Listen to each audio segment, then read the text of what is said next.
विष है तो सारा जीवन एक ही विष पिया। जी हाँ, आज मैं एक ऐसे व्यक्तित्व के बारे में बात करना चाहती हूँ जिसे हम सब बहुत प्यार करते हैं। वो है मीराबाई। उनका विषय इतना विस्तृत है, उनकी चीज़ें ऐतिहासिक रूप से कितनी प्रमाणित हैं कोई नहीं जानता, पर फिर भी काफ़ी चीज़ों से मैंने पढ़ के, देख के, मूवी देख के गुलजार साहब की, और मतलब कई चीज़ों से मैं उनके व्यक्तित्व से बहुत प्रभावित रही हूँ। आज थोड़ा सा मैं उसके बारे में बात करना चाहती हूँ। इतिहास के पन्नों पर रचित एक ऐसा नाम जो अपने कर्मों, अपनी प्रसिद्धि से बिल्कुल निर्लिप्त नजर आता है, और उसका मन प्रेम में इतना लिप्त है कि दुनिया के सारे प्रेमी युगल उसके सामने फीके पड़ जाते हैं, क्योंकि उसका प्रेम प्रतिफल की उम्मीद नहीं रखता। वो कभी नहीं चाहता उसका प्रेम कि उसको प्रेम के बदले प्रेम मिले, बस उसे शुद्ध प्रेम करना है। समर्पण के बदले में कोई चाहत नहीं, बस सिर्फ इतना ही कि उसे प्रेम पर बलिदान होने की आज्ञा मिले। दर्शन नहीं मिले पर पूजा का अधिकार मिले। पर समाज को मीरा का ये एकांतिक निस्वार्थ प्रेम स्वीकार्य नहीं। उसमें बगावत नहीं, हलचल भी नहीं, समाज की अनुमति की आवश्यकता भी नहीं, समाज की दखल अंदाजी के दायरे की बाहर की बात है। मतलब ये पूर्णतः एकांतिक प्रेम है।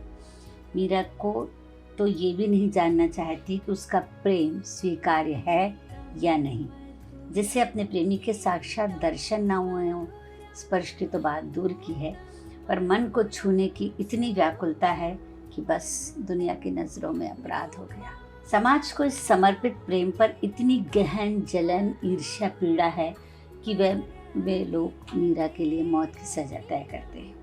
तिलमिलाहट है धर्म के ठेकेदारों में। महंतों, पंडितों और आम जनता तो चमत्कार की दीवानी है। उन्हें लगता है ईश्वर मीरा के साथ है, पर महंत का भय उन्हें मीरा के साथ नहीं होने देता। भक्ति का सारा दारोमदार महंतों पर है। किस जाति का आदमी मंदिर में प्रवेश करेगा, कौन पूजा का हकदार होगा, कौन गुरुपद के योग्य है, ये सारे अधिकार पंडितों को है। मीरा ने नीची जाति के रैदास को अपना गुरु माना। घोर अपराध। उच्च कुल में गुरुओं की कमी थी क्या? संगीत प्रेमी अकबर की तरफ से अपने कहना के लिए भेंट स्वीकार की। कालांतर में वही मीरा के पिता, भाई की मौत के जिम्मेदार माने गए। दुश्मन से मित्रता। समाज के शब्दकोश में ऐसे शब्द ही नहीं, पर मीरा भेदभाव, छूत अछूत, नफरत, मोह बंधनों से परे है। उसकी प्रीति सिर्फ कृष्ण के लिए है। धर्मगुरु अपमान की पीड़ा से जल रहे हैं। कुछ न कर पाने की तिलमिलाहट उन्हें भस्म किए जा रही है। मीरा के सत्संग में जनता की भीड़ बढ़ती जा रही है। सत्संग को रोकने पर प्रजा भड़क सकती है, तो क्यों न मीरा को ही लांछित करके उसका पत्ता साफ कर दिया जाए। मीरा के मुखड़े पर तमाम लांछनों के बावजूद शांति है, संतोष है, क्षम्य भाव है उसके प्रति, जो ये नहीं जानते कि सच क्या है और झूठ क्या। उस पर पुरुष को पति मानने का आरोप है, जबकि उसके कथित प्रेमी को किसी ने देखा तक भी नहीं। वे छुप छुप कर कृष्ण से मीरा का वार्तालाप सुनते हैं और उसकी बिना पर उसे उल्टा करार दे देते हैं। लोग बातों में भी आ जाते हैं, पर मीरा भी जिद्दी है, और उसकी जिद भी अनोखी है, जिसे सब कह रहे हैं कि वो है ही नहीं, उसे मानने की हट किए बैठी है। पर यहाँ समाज मन से उतर जाता है। ये समाज देवी जैसी स्त्री पर अनुशासन करने की कोशिश कर रहा है, जो लीक से हटकर अपनी भक्ति में लीन है, किसी पाप कर्म में नहीं। पर वे उस अनुपस्थित व्यक्ति के प्रेम में लीन होने के कारण उसे सजा देने के लिए व्याकुल हैं। समाज सबक नहीं लेता ऐसे प्रेम से, जिसमें शुचिता है, पवित्रता है, उम्मीद नहीं, समर्पण है। तो क्यों है ऐसा प्रेम मीरा को? जिसकी सजा नहीं है।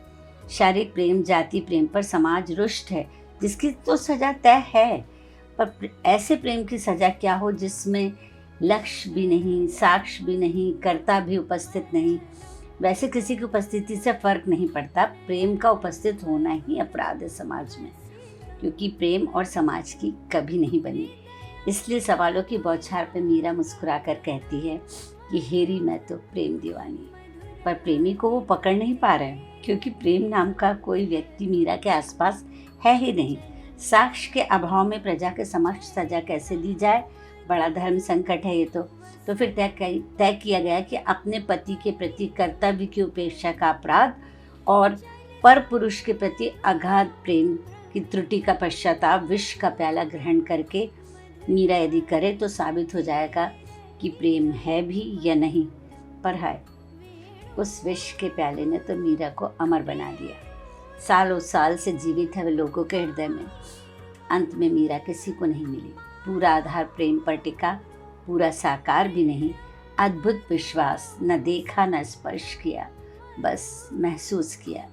प्रेम अगर विष है तो सारा जीवन एक ही विष पिया, और प्रेम नाजायज हो गया। प्रेम को नष्ट करने के लिए विष लाया गया, पर जहर की काट प्रेम ही निकला।